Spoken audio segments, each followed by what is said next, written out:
The following short story is specially designed for C1 advanced level French learners. It features rich, nuanced vocabulary, more sophisticated grammar structures, and a deeper, more layered narrative to support fluent reading and encourage critical language thinking. First, we will listen to the story spoken in French. Then we will listen to the story again in English. Be sure to follow along with the subtitles and, to maximize retention, consider listening several times. Rencontre à minuit. Alors que l'horloge approchait de minuit, Julien monta sur le quai de la gare avec un mélange d'anticipation et de fatigue. La ville s'était adoucie en un murmure délicat, et les néons projetaient de longues ombres surréalistes sur le trottoir. Julien, un voyageur fatigué mais curieux des mystères de la vie, embarqua dans le train de minuit qui promettait de le mener vers l'inconnu. Trouvant une place près de la fenêtre, il s'installa et regarda la ville se retirer lentement à mesure que le train quittait la gare. Le cliquetis rythmique des roues sur les rails formait une toile de fond régulière à ses pensées. Il avait fait de nombreux voyages, mais ce soir-là, quelque chose dans l'air frais de la nuit laissait présager que ce trajet serait différent. Environ 1 heure après le départ, un homme vêtu d'un long manteau sombre et coiffé d'un chapeau à large bord prit place en face de Julien. Ses yeux, en partie dissimulés sous le bord du chapeau, brillaient d'un éclat mystérieux. Après quelques instants de silence, l'étranger se pencha vers lui et parla d'une voix douce et mesurée. « Le temps est une chose curieuse, n'est-ce pas ?» Intrigué, Julien répondit « Oui, c'est vrai. Chaque instant semble s'envoler plus vite que le précédent. » L'étranger esquissa un sourire subtil, comme s'il attendait cette réponse. « Je m'appelle Lucien », se présenta-t-il. J'ai passé ma vie à étudier les rythmes étranges du temps et le destin qui se cache dans ses replis. Ces mots, à la fois cryptiques et poétiques, résonnèrent en Julien. Au fil du trajet, Lucien partagea des récits énigmatiques de personnes ayant tenté de changer leur destin et d'autres ayant accepté le flot du temps avec une dignité silencieuse. Lucien parla d'un village oublié où les habitants se rassemblaient devant une immense horloge de pierre, chaque carillon marquant non seulement 1 heure, mais un moment de changement profond. Il décrivit comment, lors de certaines nuits, l'horloge diffusait une mélodie qui permettait aux auditeurs d'apercevoir l'avenir, des éclairs de destin qui ne pouvaient être modifiés. « Le destin n'est pas un chemin figé, » murmura-t-il. « Il est plutôt comme une rivière, sinueuse et imprévisible. Nous pouvons essayer de diriger, mais finalement, nous sommes emportés par son courant. » Julien écoutait avec attention, sentant chaque mot dévoiler peu à peu ses doutes sur la rigidité des plans de la vie. Le récit de Lucien était à la fois rassurant et troublant, un rappel que l'avenir était aussi incertain que les lumières vacillantes à l'extérieur du train. « Qu'en pensez-vous, Julien ?» demanda Lucien lors d'un moment de calme. « Croyez-vous que nos vies sont prédestinées, ou pouvons-nous changer notre sort ?» Julien réfléchit un instant. « Je crois que nous avons des choix, mais parfois, il semble que des forces au-delà de notre contrôle façonnent nos vies, » répondit-il. Lucien acquiesça lentement. Peut-être que la vérité se situe quelque part entre les deux. Il y a une beauté à se laisser porter par le flux du temps, même si nous essayons d'y laisser notre empreinte. À mesure que le train filait à travers des tunnels sombres et émergeait sous la pâle lueur de l'aube, Julien se mit à remettre en question sa propre trajectoire de vie. Les récits de Lucien, tissés de mystère et de sagesse poétique, avaient ébranlé ses convictions de toujours sur le destin et le libre arbitre. Les lumières de la ville, se fondant dans les douces teintes de l'aube, semblaient fusionner en une toile d'infini, et à cet instant, Julien éprouva une clarté inexplicable. Il réalisa que chaque voyage, chaque conversation, avait le pouvoir de transformer notre perception de la vie. Lorsque le train arriva enfin à sa station, Julien se prépara à descendre. Il se tourna vers Lucien, qui rassemblait tranquillement ses affaires. « Merci, Lucien, » dit Julien sincèrement. « Vos histoires m'ont offert une nouvelle perspective sur la vie et le temps. » Lucien sourit, ses yeux reflétant la douce mélancolie de vérité non dite. « Souviens-toi, Julien, » murmura-t-il, « chaque instant est un cadeau.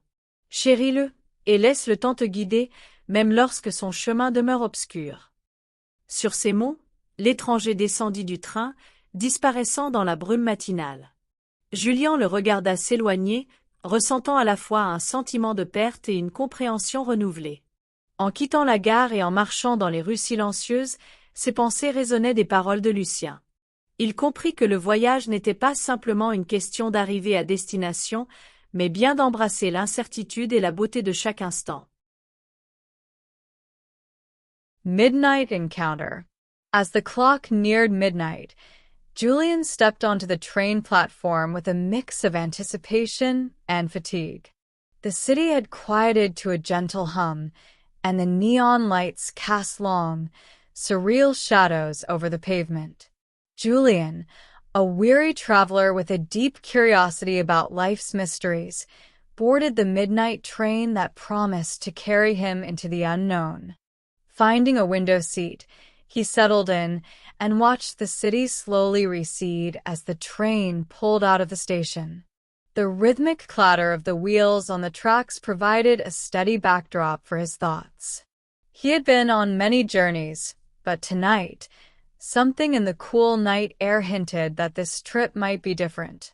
About an hour into the journey, a man dressed in a long, dark coat and a wide-brimmed hat took the seat opposite Julian. His eyes, partly hidden beneath the brim, carried an intense and mysterious glimmer. After a few moments of silence, the stranger leaned forward and spoke in a soft, measured tone. "Time is a curious thing, wouldn't you agree?" Julian, intrigued, replied, "Yes, it is. Every moment seems to slip away faster than the last." The stranger smiled subtly, as if he had been waiting for this response. "My name is Lucien," the stranger introduced himself. "I've spent my life studying the strange rhythms of time and the destiny that lies within its folds." His words, cryptic and poetic, resonated with Julian. Over the course of the journey, Lucien shared enigmatic tales of people who had tried to change their fates and those who accepted the flow of time with quiet dignity. Lucien spoke of a forgotten village where people gathered at a great stone clock, each chime marking not just an hour, but a moment of profound change. He described how, on certain nights, the clock would sound out a melody that allowed listeners to glimpse the future, brief flashes of destiny that could not be altered. "Destiny is not a fixed path," he murmured. "It is more like a river, winding and unpredictable.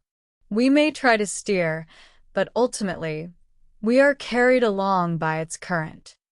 Julian listened intently, feeling as if each word peeled away layers of his own doubts about the rigidity of life's plans. Lucien's narrative was both comforting and unsettling, a reminder that the future was as uncertain as the flickering lights outside the train window. "What do you think, Julian?" Lucien asked one quiet moment. "Do you believe that our lives are predetermined, or can we change our fate?" Julian thought for a moment. "I believe that we have choices, but sometimes it feels like forces beyond our control shape our lives," he answered. Lucien nodded slowly. "Perhaps the truth lies somewhere in between. There is a beauty in surrendering to the flow of time, even as we strive to leave our mark." As the train sped through dark tunnels and emerged into the pale glow of the early morning, Julian found himself questioning his own life's direction. The tales of Lucien, woven with mystery and poetic wisdom, had challenged his long-held beliefs about destiny and free will. The city lights outside merged with the soft hues of dawn, and in that moment, Julian felt an inexplicable clarity. He realized that every journey, every conversation, held the potential to change one's perspective. When the train finally pulled into a station, Julian prepared to disembark. He turned to Lucien, who was quietly gathering his belongings. "Thank you, Lucien," Julian said sincerely. "Your stories have given me a new way to look at life and time." Lucien smiled, his eyes reflecting the subtle melancholy of many unspoken truths. "Remember, Julian," he said softly, "each moment is a gift. Cherish it and let time guide you, even when its path is unclear." With that, The stranger stepped off the train, disappearing into the early morning mist. Julian watched him go, feeling both a sense of loss and a profound new understanding. As he walked home through the quiet streets, Julian's thoughts were filled with the echoes of Lucien's words. He realized that the journey was not just about reaching a destination, but about embracing the uncertainty and beauty of every moment. We hope you enjoyed this French short story. If you're looking to improve your French language skills, check out the following educational materials available for sale on Amazon. The books range from A1 beginner level all the way to C2 proficient level for more experienced students. We also have some daily exercise books, phrase books, themed short stories, and kids books. We have a large French selection, so head on over to Amazon if you're interested and check us out.